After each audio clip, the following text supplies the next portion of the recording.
आज आप देख सकते हैं कि मैं आपको इंग्लिश बेस्ट ट्रिक बताऊंगी कैसे आप अपने एग्ज़ाम में नंबर गेन कर सकते हैं। वैसे तो हार्ड वर्क ज़रूरी है हर एग्ज़ाम को में पास होने के लिए, लेकिन कुछ ट्रिक भी होती है जिससे हम अपने नंबर को और इम्प्रूव कर सकते हैं, अच्छे से स्मार्ट वर्क कर सकते हैं। क्योंकि हार्ड वर्क से तो अधिकतर लोग निकलते हैं, लेकिन स्मार्ट वर्क उसके साथ साथ बहुत ज़रूरी होता है। तो आप देखिए, आज मैं आपके लिए लाई हूँ बेस्ट ट्रिक। ये आप देख सकते हैं, ये पेपर है हमारा इंग्लिश लिटरेचर का, इंग्लिश का ग्रेजुएशन के लिए ये ट्रिक है। जो पेपर जो लोग इंग्लिश जिनको बहुत हार्ड लगती है, वो नंबर पाने के लिए बहुत मेहनत करते हैं कि हमें अच्छे मार्क्स मिल जाए कम पढ़ाई में, तो आज उनके लिए ये वीडियो बहुत हेल्पफुल होने वाली है। देखिए, पहला हमारा जो आता है 8 क्वेश्चन आता है जो कंपलसरी होती है।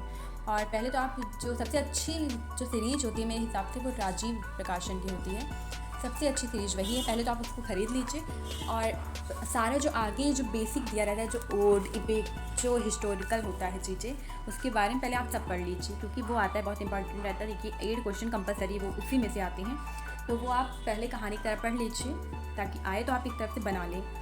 नेक्स्ट जो है क्या आएगा, आप देख सकते हैं कि इसमें ओड के बारे में, जैसे मैंने कहा कि आप हिस्टोरिकल चीज़ें पढ़ लें। आगे जो आता है सबसे ज़्यादा इम्पॉर्टेंट है पोइट्री, उसके टाइप्स के बारे में पढ़ लीजिए, क्योंकि पेपर सबसे ज़्यादा हमें पोइट्री ही सबसे ज़्यादा टफ लगता है, क्योंकि उसमें हमें बहुत लंबा लंबा जो है आंसर लिखना पड़ता है, जो हमें बहुत हार्ड होता है। लिटरेचर तो बहुत आसानी से हम याद कर लेते हैं, बस कहानी हमें स्टोरी पता होनी चाहिए, आंसर अपने आप में क्योंकि ऑप्शनल रहता है, हमें याद हो जाता है। पहला जो देखिए हम आया है वो ओड के बारे में आया है कि ओड जो 2 टाइप्स होते हैं उनके बारे में हमें डिस्क्रिप्शन में लिखना है। सेकंड जो है वो क्या है, लिरिक्स जो है आते हैं। ये तो पहली बात तो आप जान लीजिए, पूरे कंपलसरी है, 8 क्वेश्चन कंपलसरी है। नेक्स्ट जो है देखिए स्टैंजा के बारे में दिया गया है, और ये जो चैप्टर से आया है लव्स नॉट टाइम फुल, ये जो है चैप्टर में है एक्सप्लेनेशन। तो आप तो जब आप कहानी एक बार पढ़ते हैं, कोई भी स्टोरी कोई पोएम पढ़ते हैं, तो आपको याद होता है कि वो टॉपिक क्या कहा था। तो वैसे तो आप इसका नहीं पूरी कहानी लिख सकते हैं, पूरी जो पोएम है उसके बारे में लिख दीजिए, आपको नंबर मिल जाएगा। फिर ड्रामेटिक मोनोलॉग, तो ड्रामेटिक मोनोलॉग भी बहुत इंपॉर्टेंट है, पहले तो आप जान लीजिए। जो इतने टाइप्स आते हैं पोइट्री के, सबसे ज़्यादा तो क्या इम्पॉर्टेंट है, सोनेट सबसे ज़्यादा इंपॉर्टेंट है मेरे हिसाब से, वो हमेशा आता है। जो 2 उसके पार्ट्स होते हैं जो है इटालियन और शेक्सपियर, ये सब बहुत इंपॉर्टेंट रहता है, ये तो पक्का आएगा, आप ध्यान दीजिए, इसको तो पक्का पढ़ना है आपको। इसमें तो कोई वो नहीं कि कोई ट्रिक है, सबसे बढ़िया कि आप उसकी कहानी पूरी याद कर लीजिए आखिर में होता क्या है, फिर आप पढ़ लीजिए। लिरिक ओड, पहली बात तो जो सब्जेक्टिव पोइट्री उसके क्या क्या होते हैं, लिरिक ओड एलजी पोइट्री, ये सब जो है सॉन्ग होते हैं, तो ये सब ड्रामा इपिक, इन सब के बारे में आप पढ़ लीजिए।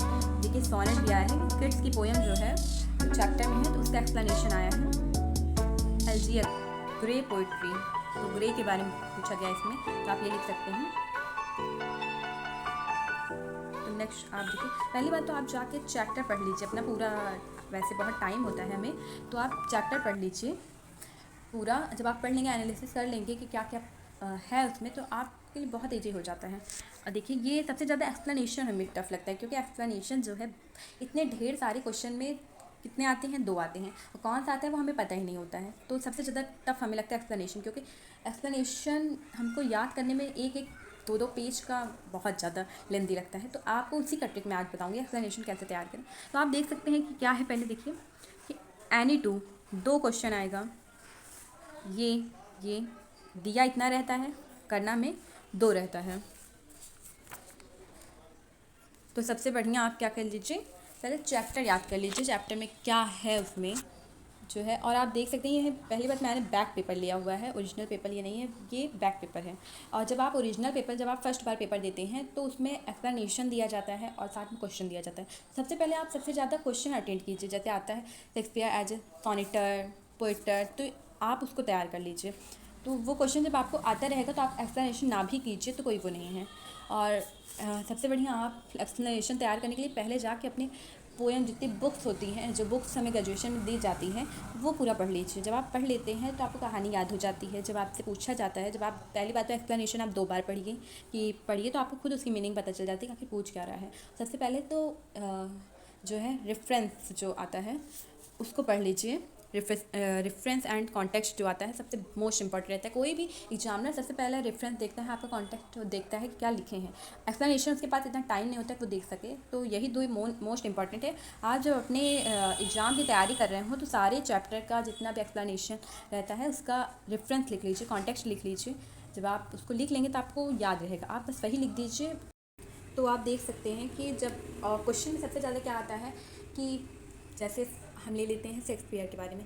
Shakespeare as a sonneteer, as a poet ऐसे आता है। तो आप जब क्वेश्चन अटेंड कीजिए उसका जो लॉन्ग आंसर रहता है तो आप क्या कीजिए कि एक ऐसा क्वेश्चन बनाइए। आप पूरे क्वेश्चन पहले देख लीजिए कि एक शेक्सपियर के बारे में क्या क्या चीज़ जैसे सोनेटर पोइटर हैं, तो आप ऐसा क्वेश्चन बनाइए जो है, खुद आंसर लिखिए जिसमें आप ये दोनों क्वेश्चन अटेंड कर लीजिए। जैसे एक शेक्सपियर है तो उसके बारे में जो है पोइटर, ड्रामेटिक मोनोलॉग जो भी है, वैसे तो वो नहीं है लेकिन मैं आपको एक बता रही हूँ। ऐसे मान लीजिए ले लेते हैं तो विलियम ब्लेक, इन सब के बारे में जैसे आप देख लीजिए। तो जो पूरे क्वेश्चन में जो आपको आता है कैसे क्वेश्चन बनते हैं, एक आंसर ऐसे बनाइए जिसमें आप Shakespeare as a poet, Shakespeare as a sonneteer दोनों आप लिखिए। हेडिंग पहले आप शेक्सपियर के बारे में लिख लीजिए, फिर उसके बाद नीचे डालिए शेक्सपियर एज ए सोनेटर, फिर नेक्स्ट उसको अटेंड कीजिए, फिर उसी हेडिंग में दूसरा जो है लिखिए, दूसरी heading Shakespeare as a poet. तो ये आप दोनों क्वेश्चन अटेंड कर लेते हैं। जब आपको दोनों आता है तो आप दोनों लिख दीजिए, काफ़ी अच्छा मार्क्स मिलेगा क्योंकि आपने दोनों अटेंड किया रहता है। ऐसा नहीं है कि वो एक पूछा तो आप एक ही लिखिए, आपको आता है तो आप लिख सकते हैं। तो जैसे सेकेंड ईयर में जो है, ये सेकेंड ईयर का जो है मान लीजिए आता है तो उसमें टेंशन आता है, तो टेंशन पे बहुत क्वेश्चन बनता है कि वो कौन कौन है। तो आप देख सकते हैं फिलोसफिकल वो सब, तो आप ऐसे क्वेश्चन लिखिए जिसमें सब कुछ आ जाए।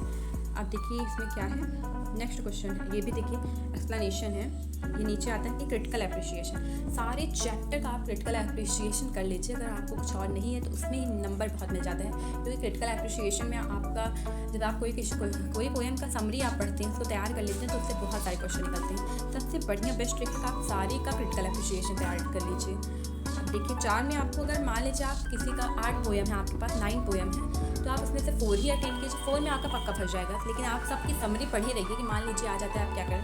और जब आप क्रिटिकल एप्रिशिएशन करते हैं तो उसमें आप हेडिंग वाइज जो है लिखिए। जैसे मेरा जो है मैंने लिखा था पूरा हेडिंग वाइज, ये नहीं कि बहुत ज़्यादा एक ही क्वेश्चन में विदाउट हेडिंग मैंने बहुत कुछ भर दिया, ऐसा नहीं है। स्ट्रक्चर बताया, फॉर्म क्या है इस पोएम का वो बताया, वो कैसी पोएम है वो बताया मैंने। तो क्रिटिकल एप्रिशिएशन काफ़ी हेडिंग वाइज मैंने लिखा है। पहले इंट्रोडक्शन लिखा, फिर इसका डिस्क्रिप्शन में क्या है, डेवलपमेंट ऑफ थॉट क्या है, पोएम मैंने उसमें डाला कि उसमें आके पोएम जो हम क्रिटिकल एप्रिशिएशन जिसका कर रहे हैं वो उसकी पोएम क्या थी, तो मैंने डाला। आप देख सकते हैं बहुत अच्छी ट्रिक है। और मैं आपको बुक भी बता देती हूँ कि कौन सी बुक सबसे अच्छी है। ये देख लीजिए सेकंड ईयर के लिए जो है एस.के. पांडे की बुक सबसे अच्छी है।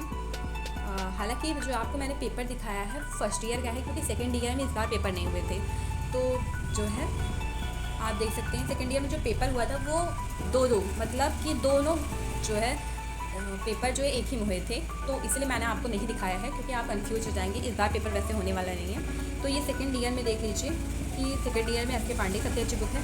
और मैकबेथ, ये सेकंड ईयर में 3 ड्रामा होते हैं मैकबेथ की सबसे अच्छी प्रकाशन केंद्र, आप सबकी ले लीजिए, बहुत अच्छी। क्योंकि आर्म्स एंड द मैन ये भी बहुत अच्छी बुक है, ड्रामा जो है प्रकाशन केंद्र की ले लीजिए। एंड बहुत अच्छी, थैंक यू सो मच। अगर आपने हमारे चैनल को अभी तक सब्सक्राइब नहीं किया है तो कीजिए।